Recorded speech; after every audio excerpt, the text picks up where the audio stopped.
পুজো তো প্রচুর খাওয়া দাওয়া হলো, কি রান্না করে বলো তো? সুপই করো।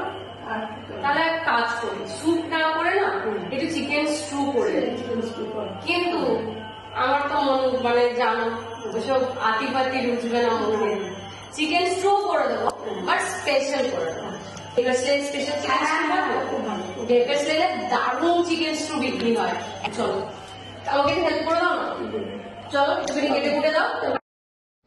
নমস্কার, উপমাস কিচেন অ্যান্ড ক্যাটারারের একটি নতুন ভিডিওতে আপনাদের সকলকে স্বাগত জানাই। আজ আমরা বানাবো ডেকার্স লেনের সেই বিখ্যাত চিকেন স্টু। প্রথমে পেঁয়াজ কেটে নিয়ে একটা প্যানে জল দিয়ে পেঁয়াজটাকে আমরা সেদ্ধ করে নেব। সেদ্ধ করে আমাদের বাটতে হবে, কিন্তু আবার প্যানে জল দিয়ে চিকেন দিয়ে 1 ফুট ফুটিয়ে নেব। দেখুন উপরে কিরকম ময়লা এসে গেছে, জলটাকে আমরা পাল্টে দেব।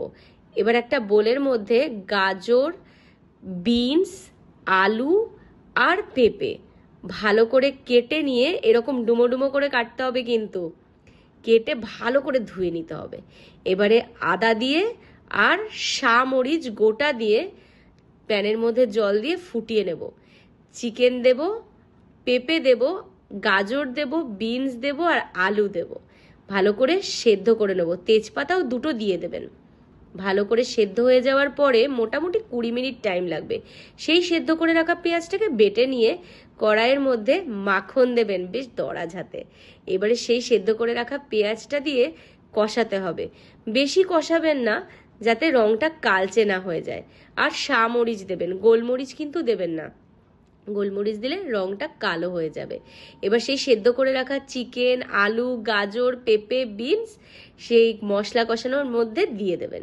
গোটা 3টে পেঁয়াজ দিয়ে দেবেন আর 1 চামচ ময়দার মধ্যে দুধ দিয়ে একটা ঘোল বানিয়ে রাখবেন। চিকেনটা যখন ফুটে উঠবে সুন্দর করে, তখন ওই দুধের ঘোলটা ওই চিকেনের মধ্যে দিয়ে দেবেন। দেখবেন খুব সুন্দর একটা রং আসছে আর একটা ঘনত্ব এসে যাবে। খুব সুন্দর হয় জানেন, সুস্থ বা অসুস্থ মানুষ যে কেউ খেতে পারবে। আর এই পাউরুটি, যে পাউরুটিটার সঙ্গে আমাদের নস্টালজিয়া জড়িয়ে আছে, তাই না বলুন? লম্বা পাউরুটি, ওর মধ্যে একটু মাখন আর গোলমরিচ দিয়ে পাউরুটিটাকে ভালো করে টোস্ট করে নেবেন। যে কাউকে খাইয়ে তাক লাগিয়ে দিতে পারেন।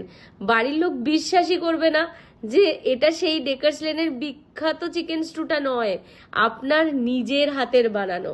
আর যদি আমার এই চ্যানেলটা ভালো লেগে থাকে তাহলে কিন্তু অবশ্যই সাবস্ক্রাইব করবেন, লাইক, কমেন্ট, শেয়ার করতে ভুলবেন না। ভালো থাকবেন।